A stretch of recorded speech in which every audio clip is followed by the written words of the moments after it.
Hello everyone, welcome to Vedasta the Hindu analysis for 6 June 2023। आज के इस वीडियो में हम लोग देखेंगे 6 जून 2023 में आए हुए द हिंदू की important articles. So let's start the video. सबसे पहले हम लोग क्वेश्चन से स्टार्ट करेंगे, जो कि क्वेश्चन होगा, आपको इसका आंसर कमेंट बॉक्स में मेंशन करना है, यानी कि इसका आंसर आपको कमेंट बॉक्स में देना है। क्या है क्वेश्चन?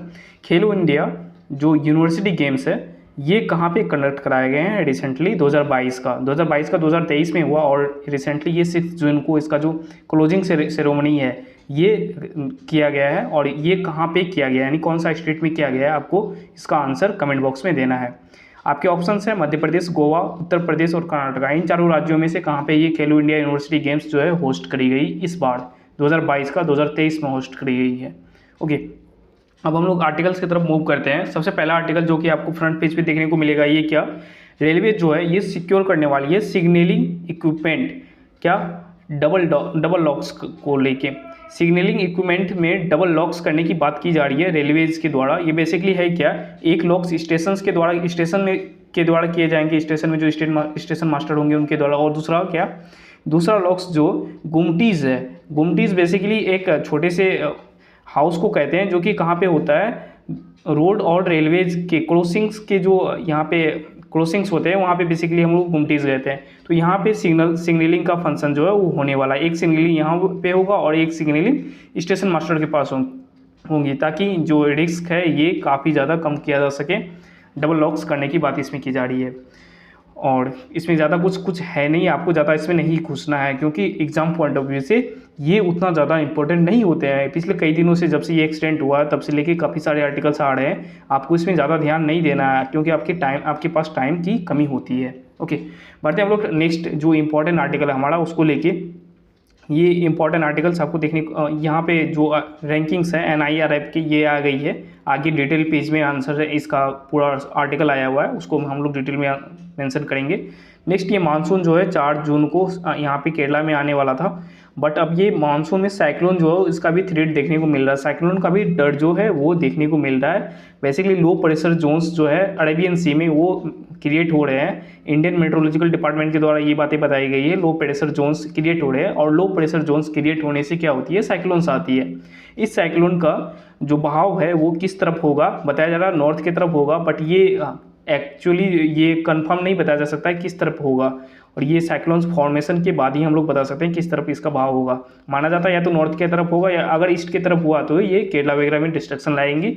वेस्ट की तरफ होता है तो ओमान और जो अरेबियन कंट्रीज़ है वहाँ पे ये अपना जो डिस्ट्रक्शन है वो लाएंगे। और इसको लेके आर्टिकल है, काफ़ी ज़्यादा कुछ इंपॉर्टेंट इसमें है नहीं। आगे बढ़ते हैं हम लोग नेक्स्ट स्टेट वाले पेज पे। स्टेट वाले पेज में केरला ने लॉन्च किया है KFON schemes. KFON schemes का फर्स्ट पेज जो है वो इम्प्लीमेंट करने की बात की गई है केरला के CM पिनरई विजयन जी के द्वारा। ये केप फोन स्कीम्स बेसिकली है क्या, आपको इसके बारे में पता होनी चाहिए। केप फोन का मतलब होता है Kerala fibre optic network, Kerala fibre optic network. Basically पूरे केरला स्टेट में फाइबर बिछाई जाएंगे। इस फाइबर से इंटरनेट कनेक्टिविटी जो प्रोवाइड करने की बात की जा रही है सिटीजन्स को, इंटरनेट कनेक्टिविटी सिटीजन्स को प्रोवाइड कराए जाएंगे। और इस के फोन स्कीम के तहत इसमें क्या बड़ी बात है, फाइबर्स जो है कई सारे प्राइवेट जो कंपनीज़ है जैसे एयरटेल या फिर जियो वगैरह, इन सब कंपनीज़ के द्वारा भी तो फाइबर बिछाई जा रही है। बट के फोन स्पेशल इसलिए है क्योंकि ये केरला का एक फाइबर स्कीम है, नेटवर्क प्रोवाइडिंग स्कीम है, जो कि BPL फैमिलीज़ को, बिलो पॉवर्टी लाइन्स के फैमिलीज़ को क्या दिए जाएंगे, फ्री इंटरनेट सर्विसेज दिए जाएंगे केरला में। और इसके बाद जो 30,000 आई थिंक 30,000 गवर्नमेंट जो इंस्टीट्यूट्स है वहाँ भी इंटरनेट इंस्टॉल करने की बात की जा रही है। इसके अलावा जितने भी APL फैमिलीज़ है, यानी कि बिलो पॉवर्टी लाइन फैमिलीज़ को छोड़ के अबव पॉवर्टी लाइन्स फैमिलीज़ को, या फिर बिलो पॉवर्टी लाइन्स फैमिलीज़ को छोड़ के जितने भी लोग बच जाते हैं, जितने भी फैमिली बच जाते हैं केरला में, उसको एक नॉमिनल रेट पे इंटरनेट प्रोवाइड करने की बात की जा रही है केरला गवर्नमेंट के द्वारा। इसी स्कीम को हम लोग के फोन स्कीम कहते हैं। ये 1-2 साल पहले लॉन्च की गई थी केरला में, और इसका मतलब अनाउंस की गई थी केरला में, और इसका इम्प्लीमेंटेशन जो है अब स्टार्ट हो चुकी है केरला में। केरला की बात कर रहे हैं, आपको केरला के जो गवर्नर है आरिफ मोहम्मद खान जी देखने को मिलेंगे। मैं बार बार इस चीज़ों को इसलिए रिपीट कर रहा हूँ तो कि आपको याद हो जाए चीज़ें, है ना। और केरला में रिसेंटली कुछ स्कीम्स जो है ये भी अनाउंस की गई है, जैसे कुछ स्कीम्स नहीं, कुछ ऐसी चीज़ें जो कि न्यूज़ में है। फॉर एग्जांपल सबसे पहले पेरियार टाइगर रिजर्व, जो कि इंडिया का best tiger managed tiger reserve है, और टाइगर प्रोजेक्ट 1973 में स्टार्ट की गई थी हमारे कंट्री में। 1972 में वाइल्ड लाइफ प्रोटेक्शन एक्ट जो है वो आया हुआ था, और 1973 में टाइगर प्रोजेक्ट आया हुआ है, और 1992 में प्रोजेक्ट एलिफेंट लॉन्च की गई थी। ये न्यूज़ में है क्योंकि गज उत्सव बनाया गया है राष्ट्रपति जी के द्वारा, राष्ट्रपति द्रौपदी मुर्मू जी के द्वारा। कहाँ पे? काजीरंगा जो टाइगर ये एलिफेंट रिजर्व है, काजीरंगा एलिफेंट रिजर्व कहाँ पे? आसाम में। वहाँ पे काजीरंगा एलिफेंट रिजर्व भी है, नेशनल पार्क भी है, टाइगर रिजर्व भी है, बायोस्फीयर रिजर्व भी है, और काजीरंगा एक जो यूनेस्को वर्ल्ड हेरिटेज साइट है। ये सारे साइट्स यहाँ पे काजीरंगा में है, तो आपको कंफ्यूज नहीं होना है। मैंने यहाँ पे एलिफेंट रिजर्व बोला क्योंकि यहाँ पे गज उत्सव सेलिब्रेट किया गया किसके द्वारा? हमारे प्रेसिडेंट द्रौपदी मुर्मू जी के द्वारा। ओके, हम लोग बात करते हैं केरला के बारे में, और यहाँ पे बात की है किसके बारे में? पेरियार टाइगर रिजर्व के बारे में। इसके अलावा केरला में जो वायाकॉम सत्याग्रह है, VAIKOM वायाकॉम सत्याग्रह का 30th ये स्टार्ट हुआ था 30 मार्च 1930 को, सॉरी 1930 नहीं 1923 को, और इसका 100th एनिवर्सरी जो है ये सेलिब्रेट किया गया है 30 मार्च 2023 को। और इस सत्याग्रह में गांधी जी का भाई पार्टिसिपेशन देखने को मिले था। कहाँ पे? केरला में। कोची मेट्रो रिसेंटली लॉन्च की गई है केरला में। कोची मेट्रो जो कि कोची में है, ये फर्स्ट वाटर मेट्रो जो है हमारे कंट्री में लॉन्च की गई है, प्राइम मिनिस्टर मोदी जी के द्वारा लॉन्च की गई थी, और इसका फंडिंग जो है जर्मन डेवलपमेंट बैंक जिसे KFW कहते हैं, और केरला गवर्नमेंट के द्वारा इसे फंडिंग की जाएगी, और इसके शिप्स जो मैन्युफैक्चर किए जाएंगे वो कोचिन शिपयार्ड के द्वारा मैन्युफैक्चर की जाएंगे। कोचिन शिपयार्ड एक जो कंपनी है, पब्लिक सेक्टर अंडरटेकिंग्स कंपनी है, ये क्या करती है? शिप्स वगैरह मैन्युफैक्चर करती है। इसके अलावा बहुत सारे शिप्स मैन्युफैक्चरिंग कंपनीज है, जैसे GRAC garden rich ship building ship engineers, ये कोलकाता के बेस्ड जो शिप मैन्युफैक्चरिंग एजेंसीज है ये है। ओके, केरला की बात हम लोग किए। इसमें इसके अलावा केरला में कुछ ऐसी चीज़ें जो कि इंपॉर्टेंट हो। केरला के हाईकोर्ट, केरला के जो हाईकोर्ट है ये पहला ऐसा हाईकोर्ट बन गया है जो कि वर्नाक्यूलर लैंग्वेज में, यानी कि लोकल लैंग्वेज में अपना जजमेंट प्रसारित करने वाला हाईकोर्ट बन गया है। इसका पहला हाईकोर्ट, यानी कि मलयाली लैंग्वेज में केरला हाईकोर्ट अपना जजमेंट जो है पब्लिश करेंगे। सो ये था केरला के बारे में। बढ़ते हैं हम लोग नेक्स्ट आर्टिकल की तरफ। नेक्स्ट आर्टिकल हमारा है ओपिनियन वाले पेज से। एडिटोरियल वाले पेज से मैंने नहीं लिया क्योंकि एक LAC के बारे में दिया हुआ है, लाइन ऑफ एक्चुअल कंट्रोल के बारे में। बेसिकली जो चाइना से वो लद्दाख वाला रीजन जो लगता है बॉर्डर, उसके बारे में ये दिया हुआ है, किस तरीके से इसे स्टेबलाइज किया जाना चाहिए, उन सब चीज़ों के बारे में मैंने पहले भी वो आर्टिकल डिस्कस किया था। आप उसे पढ़ना एक बार, आपकी भी अंडरस्टैंडिंग डेवलप हो जाएगी। एंड एक और आर्टिकल था वो जो दिल्ली में रेसलर्स के द्वारा जो ग्रैपलिंग्स वगैरह हो रही है उन सब चीज़ों को के लिए वो अपने ये एडिटोरियल वाले पेज पे आर्टिकल्स आया हुआ था। मैं उन दोनों को छोड़ रहा हूँ, बट आपको पढ़ना है ताकि आपकी अंडरस्टैंडिंग बढ़े। हम ये डीप फैक्ट्स वाली चीज़ों पे आते हैं क्योंकि ये थोड़ी सी डिफिकल्ट हो सकती है आपको समझने में। ये dealing with deep facts basically है क्या? ये राइटर्स जो है ये किसको बेसिकली जो हुआ था 28 मई को पार्लियामेंट का इनोग्रेशन हुआ था। इसके इनोग्रेशन के टाइम पे ही क्या रेसलर्स के द्वारा प्रोटेस्ट की जा रही थी कहाँ पे? इंडिया गेट में। और इस रेसलर्स को पुलिस ने क्या किया था, उठा के वैन में रखा था और वहाँ से कहीं पे लेके जा रहे थे। प्रॉब्लम क्या आती है, इस वैन में रेसलर्स के द्वारा जो फोटो वगैरह शेयर की गई थी वो फ़ोटो काफ़ी सैड था, बट यहाँ पे डीप फैक्ट से उन फोटोज़ को बिल्कुल एकदम अलग तरीके से रिप्रेजेंट किया गया। और इसके अलावा डीप फैक्ट्स के कई सारे केसेस मिलते हैं हमारी कंट्री में और वर्ल्ड वाइड भी मिलते हैं। ये एक एग्जांपल बताया था कि आपको चीज़ें समझ में आए। सबसे पहले हम वो फोटो देखते हैं, उसे समझने की कोशिश करते हैं डीप फैक्ट्स एक्चुअली होता क्या है। तो आपका फ़ोटो यहाँ पे है, ओके, ये आप देखो, ये क्या है? असली ओरिजिनल जो फ़ोटो है हमारा नहीं, रेसलर्स का, ये क्या है? रियल इमेज आपको ये देखने को मिलेंगे। बस इसको मैनिपुलेट करके ऐसे इमेजेस फॉर्मेशन कर दिए है। देखो इनका चेहरा कितना उदास है और यहाँ पे इसे हंसा दिया गया है। इनका भी कितना उदास है यहाँ पे, इनका फिर इन्हें भी यहाँ पे हंसा दिया गया है। और इन दोनों का तो है, ये दोनों फोगाट सिस्टर्स है, विनेश फोगाट एंड गीता फोगाट। इन सभी के द्वारा रेसलर्स के द्वारा यहाँ पे प्रोटेस्ट किए जा रहे थे और ये जो वैन है वहाँ पे इन सभी को उठा के रखा गया था ताकि प्रोटेस्ट ना हो, ये पुलिस पर्सनल के द्वारा, दिल्ली पुलिस पर्सनल के द्वारा। सो यहाँ पे ये प्रॉब्लम आती है इन सब चीज़ों को लेके। ये डीप फैक्ट्स के बारे में ये जो राइटर है ये इनको बेसिकली अपना एक आधार बना के ये आर्टिकल जो वो पब्लिश की गई है। सो ये डीप फैक्ट्स आपको समझ में आई होप कि आ गया होगा। डीप फैक्ट्स बेसिकली है क्या, इसे हम लोग किस तरीके से टैकल करेंगे, इसको लेके यहाँ पे चिंता जताई जा रही है क्योंकि आने वाले समय में डीप फैक्ट्स पे कई सारे जो केसेस हैं वो आपको देखने को मिलेंगे। जैसे यहाँ पे बराक ओबामा जी का एक वीडियो हुआ था, उसमें क्या किया था, वीडियो के साउंड्स को बराक ओबामा जी के साउंड से मिला के डोनाल्ड ट्रंप जी के बारे में कुछ उल्टी सीधी बातें यहाँ पे की गई थी। इन सब चीज़ों को लेके यहाँ पे टैकल करने की बात की जा रही है, किस तरीके से टैकल किया जाना चाहिए, क्योंकि ये डिफेक्ट्स वाला जो केस है हमारे कंट्री में हमारा कंट्री में ही नहीं, हमारे कंट्री में तो बढ़ ही रहा है, इसके साथ वर्ल्ड वाइड भी काफ़ी बड़े लेवल पे बढ़ रहा है। सो ये था आर्टिकल डिफेक्ट्स के बारे में। अब हम लोग बढ़ते हैं नेक्स्ट आर्टिकल की तरफ। बस आपको ऊपर से अंडरस्टैंडिंग होनी चाहिए बेसिकली डिफेक्ट्स है क्या। अब मैं इसमें घुस जाऊँ आपको आधे घंटे तक बताऊँ या 15-20 मिनट तक, तो वो नहीं बनता है ठीक।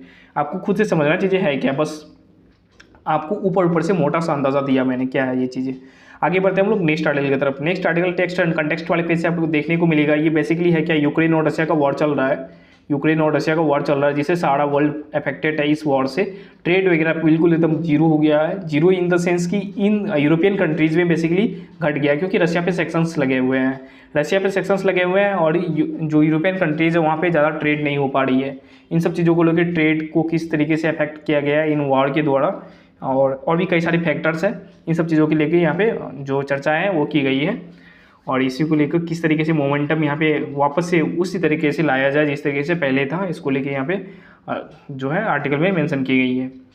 और इसमें जो यूरोपियन यूनियन ने बेसिकली रशिया पे जो सेक्शंस वगैरह लगाए हुए हैं, तो रशिया से हम लोग क्या कर सकते हैं, रिसेंटली आप लोगों ने केस देखा होगा, वंदे भारत मैन्युफैक्चरिंग ट्रेन जो है रशिया की कंपनी को हम लोगों ने जो इसका भार है वो दे रखा था 120 ट्रेन्स मैन्युफैक्चर करने को लेके, और इसमें इक्विपमेंट्स वगैरह जो है वंदे भारत ट्रेन्स का यूरोपियन यूनियन से आना था, जो यूरोप के कंट्रीज है वहाँ से आना था। बेसिकली यहाँ पे रशिया में सेक्शंस लगे हुए हैं, तो यूरोपियन यूनियन से जो ये इक्विपमेंट्स है वो नहीं ला सकते थे, और इससे क्या होता है डेवलपमेंट वगैरह सब काफ़ी चीज़ें लो हो जाती हैं। इन सब चीज़ों को लेकर यहाँ पे बात की जा रही है। रिसेंटली क्या हुआ है ना, रशिया और चाइना के बीच में मंगोलिया होते हुए Power of Siberia two gas pipeline लाने की बात की जा रही है, एग्रीमेंट साइन किया गया है रशिया और चाइना के बीच में। सो ये मोमेंटम कब बढ़ेगा, जब ये वॉर ख़त्म होंगी, और बेसिकली यही है और ज़्यादा कुछ है नहीं। ओके, नाउ आर्टिकल क्या है, नेक्स्ट आर्टिकल ये क्या है, दिल्ली में ट्रैफिक आपको देखने को मिलेगा, काफ़ी बड़ा प्रॉब्लम है। उसके बाद जो मेट्रो है वहाँ पे भी काफ़ी ज़्यादा भीड़ होता है मेट्रोज़ में, बेसिकली कम्यूट करने वाले लोगों की जो वर्क और होम से कम्यूट करते हैं, कम्यूट मतलब एक जगह से जाना दूसरी जगह फिर वहाँ से वापस आना, इसमें काफ़ी ज़्यादा प्रॉब्लम देखने को मिल रही है। और दिल्ली गवर्नमेंट इसे कैसे टैकल करेंगी, इन सब चीज़ों को लेकर यहाँ पे आइडिया दिया गया है राइटर के द्वारा, किस तरीके से टैकल करना चाहिए। बेसिकली इजराइल में किस तरीके से टैकल की जाती है, और जापान में किस तरीके से टैकल की जाती है, और दिल्ली गवर्नमेंट को किस तरीके से टैकल करना चाहिए इस प्रॉब्लम को, इसी को लेकर यहाँ पे मेंशन किया गया है। 2002 दिसंबर में दिल्ली मेट्रो का इनोग्रेशन किया गया था, और सबसे पहला जो मेट्रो है हमारे कंट्री में 1975 में इंदिरा गांधी जी के द्वारा लाया गया था। कहाँ पे, कोलकाता में। Kolkata is the first metro in the India. Okay, Kolkata में पहला इंडिया का जो मेट्रो है वो इंस्टॉल की गई थी 2002 में दिल्ली में। वहाँ से क्या होता है, अभी इंडिया का सबसे ज़्यादा जो ट्रैफिक होता है कहाँ पे, दिल्ली मेट्रो में क्या होता है, जो पॉपुलेशन है, पॉपुलेशन का इंक्रीजमेंट आपको ज़्यादा देखने को मिलेगा दिल्ली में। सो ये था आर्टिकल, किस तरीके से होना चाहिए। बेसिकली ये रेफरेंस लिया है दो कंट्रीज़ का, एक जापान का और एक इजराइल का। इजराइल किस तरीके से टैकल कर रहा है, जापान किस तरीके से टैकल कर रहा है, इन सब चीज़ों को रेफरेंस लेके यहाँ पे आर्टिकल में मेंशन किया गया है। और नेक्स्ट आर्टिकल की तरफ हम लोग मूव करते हैं। ये NIRF रैंकिंग सबसे इंपॉर्टेंट जो आज का आर्टिकल है, आज के न्यूज़पेपर का, मुझे यही लगा। NIRF रैंकिंग ये क्या है, basically national institutional ranking framework. ये क्या होता है, कई सारे इंस्टीट्यूशंस में किस तरीके से एडमिशन ले, स्टूडेंट्स को क्या होती थी, कन्फ्यूजन होती थी जब कई सारे एग्जाम्स देते हैं। फॉर एग्जांपल अगर इंजीनियरिंग कॉलेज में एडमिशन लेना तो IIT JEE का एग्जाम देना होता है, एंड नीट का देना होता है मेडिकल कॉलेज में एग्जाम्स लेने के लिए, क्लैट का देना होता है लॉ कॉलेज में एडमिशन लेने के लिए। तो क्या होता है कि स्टूडेंट को प्रॉब्लम होती थी किस चीज़ को लेके, कौन सा कॉलेज बेस्ट कॉलेज है, कौन सा कॉलेज में हम एडमिशन लें। उसके लिए गवर्नमेंट ने क्या करी, 2015 में एक रैंकिंग पब्लिश करने की बात की गई, और ये रैंकिंग पहली बार 2016 में रैंकिंग पब्लिश की गई, NIRF रैंकिंग जिसे हम लोग कहते हैं। इस रैंकिंग के तहत इंडिया के हर वो बेस्ट इंस्टीट्यूशंस को रैंकिंग दी जाती है, कौन सा बेस्ट इंस्टीट्यूशन है, कौन सा सबसे वर्स्ट इंस्टीट्यूशन है, इसको लेके रैंकिंग दी जाती है। इसी सिलसिला में 2023 में क्या हुआ है, इसका रैंकिंग आया है, और NIRF का ranking, national institutional ranking framework. और ये रैंकिंग दी जाती है किसके द्वारा, NBA के द्वारा दी जाती है, नेशनल बोर्ड ऑफ एक्रीडिटेशन, इसके द्वारा ये रैंकिंग दी जाती है। कौन सा रैंकिंग, NIRF रैंकिंग। और ये नेशनल बोर्ड ऑफ एक्रीडिटेशन जो है ये काम करती है डिपार्टमेंट ऑफ किसके अंदर में, डिपार्टमेंट ऑफ हायर एजुकेशन के अंदर में काम करती है। और डिपार्टमेंट हायर एजुकेशन किसके अंदर में आती है, मिनिस्ट्री ऑफ एजुकेशन के अंदर में आती है। सो ये रैंकिंग रिलीज कर दी गई है। ये रैंकिंग बेसिकली 10 कैटेगरीज में दी जाती है, 10 कैटेगरीज। आप इससे ज़्यादा भी होते हैं, 11-12 के आसपास आते हैं। बेसिकली आपको 10th ये याद रखना है क्या क्या चीज़ें कौन कौन से जो कैटेगरीज है उसमें दी जाती है। इसके अलावा इसके क्राइटेरिया क्या होते हैं, किसे कैसे हम किसी इंस्टीट्यूट को बोल देंगे कि ये बेस्ट इंस्टीट्यूट है और ये वर्स्ट इंस्टीट्यूट है। तो इसके 5 क्राइटेरियाज होते हैं, जिसे हम लोग पैरामीटर्स कहते हैं। 5 का ब्रॉड पैरामीटर्स होते हैं। जैसे ये जो 5 ब्रॉड पैरामीटर्स होते हैं ये कौन कौन से होते हैं, आपको ऊपर ऊपर से बस सुनना है, उसके बाद निकाल देना। बस आपकी अंडरस्टैंडिंग डेवलप होना चाहिए किस पैरामीटर पे हम लोग इंस्टीट्यूशंस को सेलेक्ट करेंगे ये बेस्ट इंस्टीट्यूशन है। ये पैरामीटर्स है percentage of students from abroad, यानी कि रीजन डाइवर्सिटी को लेके, यानी कि जैसे कोई इंस्टीट्यूशन अगर दिल्ली में है तो दिल्ली में अलग रीजन से कितने स्टूडेंट वहाँ पे आए हैं, पहली चीज़ यानी कि रीजन डाइवर्सिटी। दूसरा वीमेन डाइवर्सिटी, वीमेन का पार्टिसिपेट कितना है उस इंस्टीट्यूशन में, उस कॉलेज में, उस यूनिवर्सिटी में, इसको लेके।